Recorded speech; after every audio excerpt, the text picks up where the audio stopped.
Super 4-এ Bangladesh একদম অন্যরকম গা ঝাড়া দিয়ে উঠেছে টাইগাররা। প্রথম ম্যাচেই তুলে নিল দর্শনীয় জয়।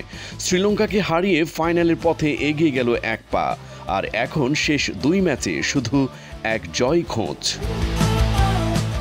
দুবাইয়ের ময়দানে ২০ সেপ্টেম্বর শনিবার মুখোমুখি হয় বাংলাদেশ ও শ্রীলঙ্কা। লঙ্কানরা আগে ব্যাট করে সংগ্রহ করে ৭ উইকেটে ১৬৮ রান, কিন্তু টাইগাররা মাত্র এক বল বাকি রেখে ৪ উইকেটে জিতে যায় ম্যাচটা। জয়ের ভিত করে দেন সাইফ হাসান। ক্যারিয়ারের দ্বিতীয় 50 হাঁকিয়ে ৪৫ বলে ৬১ রান করে তিনি দলকে পথ দেখান। সঙ্গে তাওহিদ হৃদয় ১৫ ইনিংস পর ৫০ ছুঁয়েছেন ৩৭ বলে ৫৮ রানে। বিজয়ের চাবিকাঠি ছিল ওপেনিং জুটি গড়া, কিন্তু তানজিম তামিমের ব্যর্থতায় প্রথম ওভারই উইকেট হারায় বাংলাদেশ। তবে সাইফ আর লিটন দাস মিলেই ধরেন হাল। পাওয়ার প্লেতে কোনো উইকেট না হারিয়ে ৫৯ রান তোলেন, কিন্তু লিটন ফিরলে চাপ বাড়ে, রান গতি কমে যায়। তখন তাওহিদ হৃদয় আর সাইফ মিলে দলের জন্য সংগ্রাম শুরু করেন।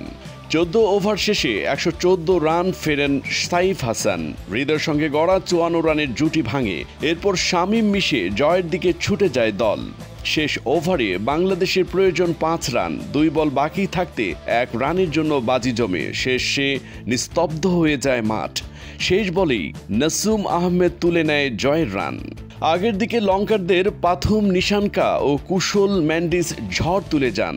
৪৪ রান করে জুটি ভাঙে। তারপর শাবাশ শেখ মেহেদী ৩ উইকেট তুলে ম্যাচের নিয়ন্ত্রণ কাঁপিয়ে দেন।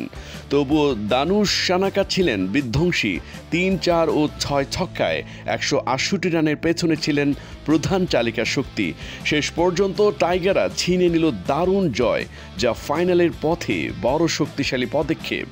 ডেস্ক রিপোর্ট, মাতৃভূমির খবর।